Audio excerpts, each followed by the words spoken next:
গ্রীষ্মের খরতাপই হোক অথবা শীতের রুক্ষতা অথবা বৃষ্টি দিনের স্যাঁতস্যাঁতে ভেজা ভাব, প্রত্যেকটি আবহাওয়ায় কিন্তু আমাদের চুলের উপর মারাত্মকভাবে প্রভাব ফেলে, যে কারণে চুল তার স্বাভাবিক মসৃণতা হারিয়ে হয়ে যায় রুক্ষ।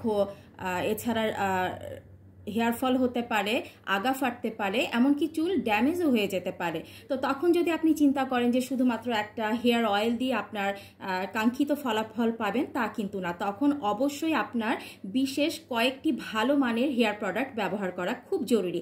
আর এসব কথা চিন্তা করেই নাত্রিকো আয়ুর্বেদিক রেসিপি আপনাদের জন্য এনেছে হেয়ার স্পা কম্বো।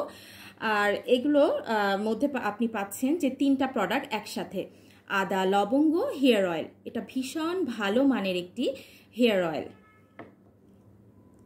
ভূমধ্য সাগরীয় অঞ্চলের খুব মূল্যবান ভেষজ রোজমেরি, সেই রোজমেরির সাথে আরও বেশ কিছু উপকারী ভেষজ মিশিয়ে প্রস্তুত করা হয়েছে rosemary hair pack.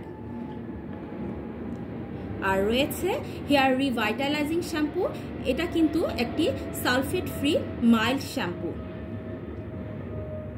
Hair spa product তৈরি করতে গেলে কিছু বিশেষ নিয়ম পালন করতে হয়।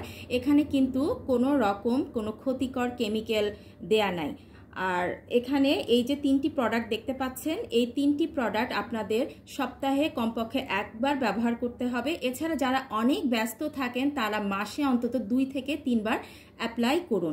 এটা খুব সোজা এই নিয়মাবলীটা। প্রথমেই এই আদা লবঙ্গ হেয়ার অয়েল এটা সারা চুলে এবং স্কাল্পে ভালো করে মাসাজ করে নেবেন। তারপরে যে রোজমেরি হেয়ার প্যাক, এটা পরিমাণ মতন পানি মিশিয়ে পেস্ট করে আবার সারা চুলে এবং স্কাল্পে ভালো মতন মাসাজ করে নেবেন। এরপরে 20 থেকে 30 মিনিট রাখার পরে এই যে সালফেট ফ্রি একটা মাইল্ড শ্যাম্পু, হেয়ার রিভাইটালাইজিং শ্যাম্পু, এটা দিয়ে ভালো করে চুলটা পরিষ্কার করে নেবেন। নিয়মিত যদি এভাবে করেন তাহলে অবশ্যই আপনাদের কাঙ্ক্ষিত ফলাফল পেয়ে যাবেন। তো আর দেরি কেন, ঝটপট অর্ডারটি করে ফেলুন।